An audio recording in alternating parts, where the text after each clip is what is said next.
আপনার জীবনে কি কখনো এমন মুহূর্ত এসেছে যখন মনে হয়েছে সব শেষ হয়ে গেল? যখন আপনার বিশ্বাসী কেউ আপনাকে প্রত্যাখ্যান করেছে, অথবা আপনি বাস্তবের এমন এক দেয়ালের মুখোমুখি হয়েছেন যা আপনার নিজের শক্তিতে পার হওয়া অসম্ভব। অপ্রত্যাশিত বাধার সামনে আমরা সাধারণত একটি দাড়ি বা ইতি টানতে চাই, কিন্তু কিছু মানুষের কাছে সেই বন্ধ পথটি শেষ নয়, বরং অচিন্তনীয় নতুন ক্ষেত্রে নিজেদের দিগন্ত প্রসারিত করার জন্য একটি পদক্ষেপ। ইসরায়েলের ১২টি বংশের মধ্যে দান বংশ সবার শেষে জমি ভাগ পেয়েছিল, এবং সেখানে একটি সমস্যা দেখা দিল। তাদের জন্য বরাদ্দকৃত জমিতে শক্তিশালী ইমোরিজরা শক্ত হয়ে বসেছিল, ফলে সেখানে প্রবেশের কোনো জায়গা ছিল না। সেই সময় দান বংশ হাল ছাড়েনি। তারা সাহসের সাথে উত্তরের শেষ প্রান্ত লেশেম নামক স্থানে চলে গেল, সেই জমিটি দখল করল এবং তাকে নিজেদের এলাকা হিসেবে গড়ে তুলল। দান বংশের সীমানা আরও বৃদ্ধি পেল। জিহোশু 19:47 এখানে বৃদ্ধি পাওয়া হিব্রু ইয়াৎসা মানে কেবল এক জায়গা থেকে অন্য জায়গায় যাওয়া নয়, বরং সীমানা ভেঙে এগিয়ে যাওয়া এবং নতুন সম্ভাবনাকে বের করে আনা। তারা প্রতিকূল পরিবেশের কাছে হার না মেনে সেই সীমাবদ্ধতাকে উদ্ভাবনের সুযোগ হিসেবে ব্যবহার করেছিল।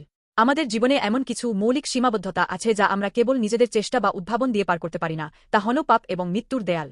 ঈশ্বর এই হতাশাজনক ইতি টানাকে বা বিরতিতে রূপান্তর করতে যীশু খ্রিস্টকে এই পৃথিবীতে পাঠিয়েছেন। যীশু ক্রুশে কষ্ট সহ্য করে এবং মৃত্যুবরণ করে মানুষের যাতনা ও বিচারের শেষ সীমা নিজে অনুভব করেছেন। কিন্তু সেটি শেষ ছিল না। ৩ দিন পর যীশু পুনরুত্থিত হলেন। পুনরুত্থান হল মানব ইতিহাসের সবচেয়ে বড় সীমানা জয়। এটি মৃত্যুর চরম কাঠামোকে ভেঙে নতুন জীবনের পথ খোলার ঘটনা। প্রিয় বন্ধুরা, যীশুতে বিশ্বাস করা মানে কেবল মনের শান্তি পাওয়া নয়, এটি নিজের মধ্যে পুনরুত্থানের অগ্রণী চেতনা রোপণ করা। যারা যীশু খ্রিস্টের বিজয়ে বিশ্বাস করে, তারা আর এই জগতের তৈরি করা গণ্ডির মধ্যে বন্দী হয়ে থাকে না। কারণ ঈশ্বরের রাজ্য স্থবির কোনো দেশ নেয়, বরং সুষমাচারের জীবনীশক্তির মাধ্যমে অনন্তকাল ধরে প্রসারিত হতে থাকা একটি রাজ্য। আপনি কি এখন জীবনের সংকীর্ণ গলিতে হাঁপিয়ে উঠছেন? মৃত্যুকে জয় করা যীশুকে আপনার জীবনের অধিপতি হিসেবে গ্রহণ করুন।